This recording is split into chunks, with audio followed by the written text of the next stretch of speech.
try and share my perspective on how commerce will shape up with this new AI era. I've been at the intersection of commerce my entire career, 15, 17 years. First on the commerce side, now in the infrastructure payment side. What we've been visualizing the last 12 to 18 months is how digital commerce will change. And digital commerce, for me, is a little different from bill payments. For a lot of us, the first ever, or someone old enough like me, the first ever online payment was done on IRCTC. Back maybe in the 2000s time. How many of you remember purchasing something from eBay in India? Like first transaction, e-commerce transaction on eBay? Some of you? How many of you did your first e-commerce transaction on India time shopping? It's like very old people, very few in the room, right? Rediff shopping. Possibly Flipkart, some of you first ever online transaction. Some of you Amazon maybe, right? The younger folks in the room. I think that was all the era of Internet 1.0, the whole dub, the whole web world just kicking off commerce, or what I say search and browsing of catalog becoming real. I think from there you started seeing likes of Amazon, Flipkart really investing in personalization, recommendations, scaling that journey, especially with the mobile era. When apps started coming, we all started actively consuming not just digital goods, but digital services. How many of you remember Meru cabs? Making a phone call to book a cab, right? Some of us, right? How painful it was before mobile became real. And service booking became as easy as goods for us, right? At the click of a button. That's where mobile shaped the next era of commerce for many of us. I think the third, which looked like people were trying to get to autonomous in some sense, but kind of died a slow death, is the chatbot era. Right? A lot of people started WhatsApp chatbots or bots inside their websites to mimic what we call in-shop experience. At the end of the day, all of us are still humans.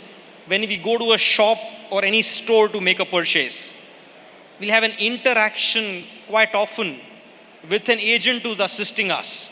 That this is what I'm looking for. Can you show me some options?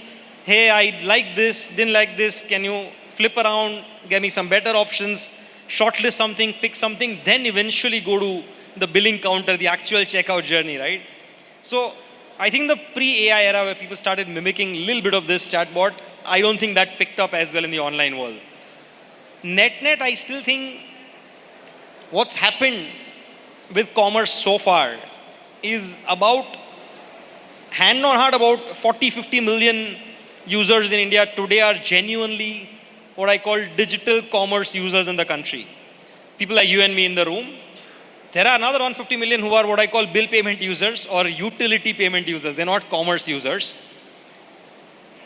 What I'm most excited about is that for the first time, with AI coming in, with technology shaping up, evolving, we could get to a stage where AI is assisting humans and acting on behalf of us. The same way it happens in an in-store shopping experience that we all do today. Some numbers, many of us see this. We've got anywhere around this number of users online today, practically on a phone.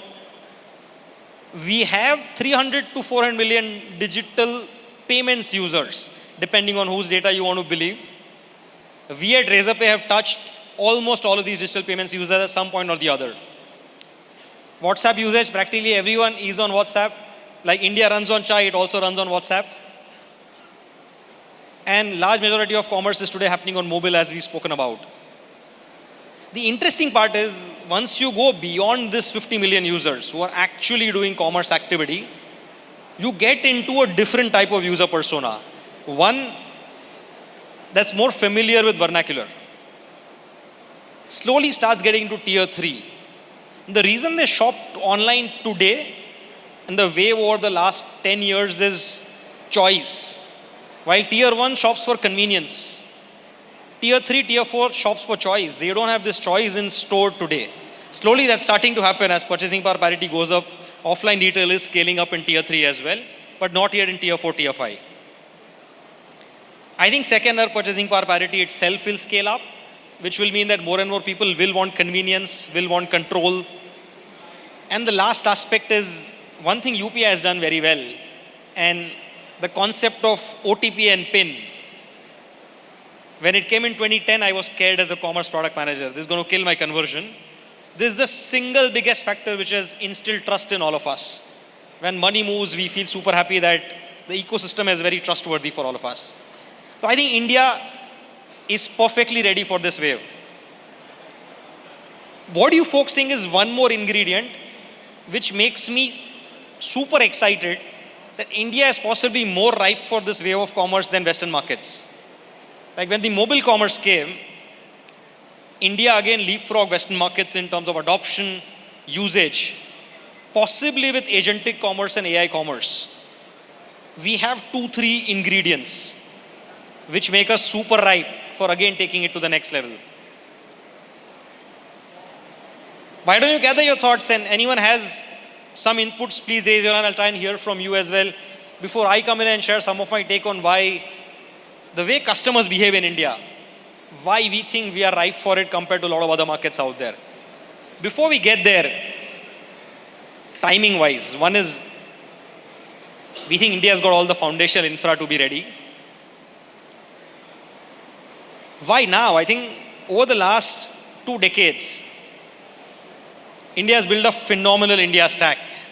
And I'm talking about from my vantage point, stuff like UPI today, but we all know the digital public infrastructure that we have, but that's Aadhaar, there's AA, there is new stuff ongoing coming up, just massively ready for us to take advantage of this stack. Second, COVID has accelerated digital adoption in the country. Third is the latest set of models the last 6 to 8 months.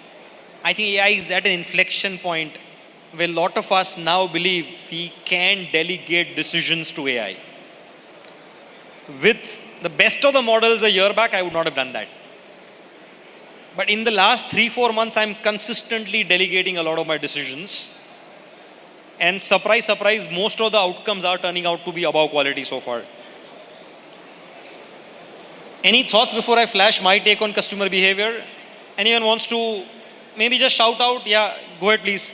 I think India is a great test bed. So even if you look at the likes of Amazon, while the Seattles might have the LLMs, no one provides the complexity as India does. So, you have a perfect theory, and then you have the deploy part, right?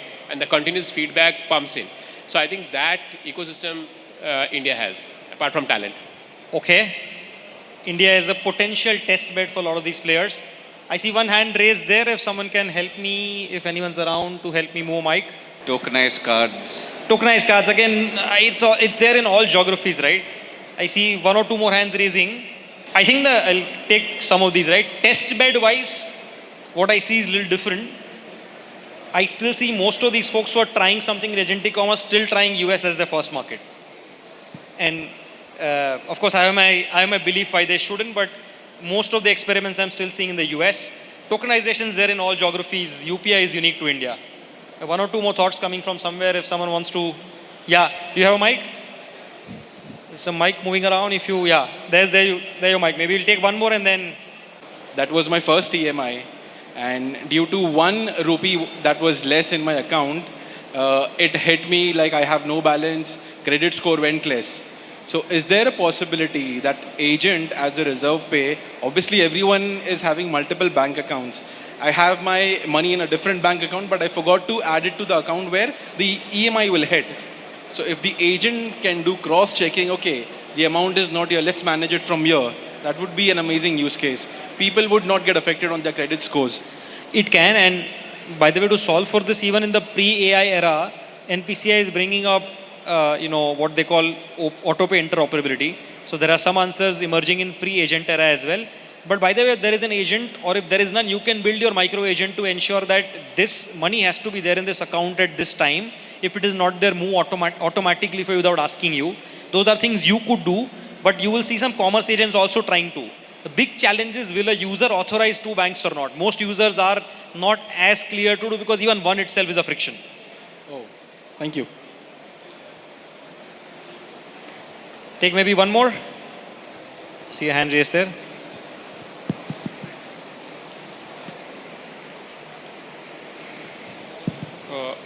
I hope I'm audible. Yeah. So I had this question. So as we make e-commerce more and more agentic, I had this concern: wouldn't it affect the general discoverability of products?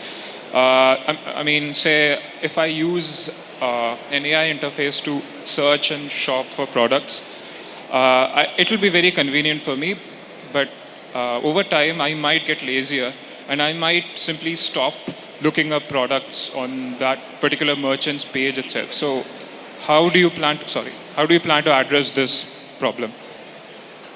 Thank you. The question is, will browsing the catalog that we traditionally do today slowly die a natural death? Because in the agentic world, you're mostly kind of the search behavior. You are suggesting what you want and you're getting relevant items and possibly just checking them out. I think my answer number one is that's what we do in store today. Our behavior in store is you go and look for a specific thing and you check out from that, right? So that's the natural behavior before online world came. Second, agentic has answers to browse patterns. Let's take an example. Like if I'm looking for, I'll take an example of my recent purchase. I have a yoga mat, but I need a plastic below the yoga mat so that the mat doesn't become filthy. Now, this isn't an item that's widely available, so I don't even know what to search, right? So my search was, and the only parallel I thought is maybe tablecloths that come in. Plastics are similar. I actually searched for a tablecloth and finally bought one. But the natural search would have been that this is what I want. I want a plastic below my yoga mat so it doesn't become filthy. Now, answer can be 30 products which I can browse. It doesn't need to be one product. So I don't think browsing is going away. What will happen is if people tailor their catalog to solve for these things, it will become a lot easier for user. It will become natural UX. So if you have any space for one more or we close the session? Maybe one last and we'll close the session. We have one at the back. We'll just take that and close. We have one at the back. We'll just take that and close. Okay, one last at the back.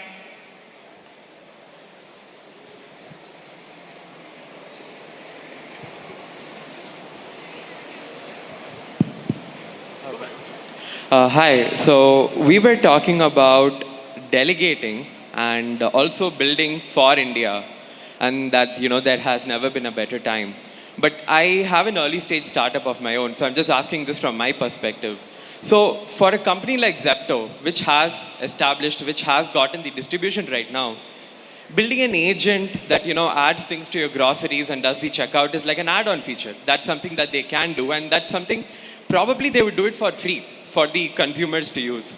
But how do you see early stage startups who are building agents as their core product and building it for the consumer? Are we still seeing consumer patterns where they are okay to pay for the agent, where the people who are using it are okay to pay? Or do we still rely on a different business model where let's say an agent finds get somebody else the business, they get paid and still the consumer has it for free? Thank you. Hopefully this was audible, so I'm not going to repeat the question. I think it's very hard to predict whether business models will change where end consumers will pay for using an agent.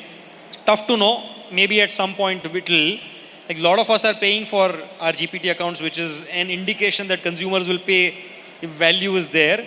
But will they pay for 20 different stores? I don't know, but looks hard to believe at the moment. I do think the cost of this is exponentially coming down, and Pratyush spoke about it in his previous session. The cost as a factor will not be there after some point. Even today, people who really want to solve, there are alternates available out there. My hunch to what you spoke is, I'll take the Meru and Uber example again, right? For Meru, it could have been an add-on feature to do mobile booking. But Uber and Ola came and said, this is the only way to do it because this is 10x better in terms of experience, right? My hunch is we will see similar experiences coming up for end consumers, where we will see businesses and startups reimagining an experience which is AI first, which is what a lot of users will prefer, will be used to. They will not even do the traditional way. I'll not be surprised if a lot of apps and websites in future only have one search box where you could type or speak. And eventually the mobile form factor or those factors also evolve and change. We all do not know which direction that's going over the next 3-5 years. Thanks. Thank you, folks. Thanks for listening me in. Appreciate it.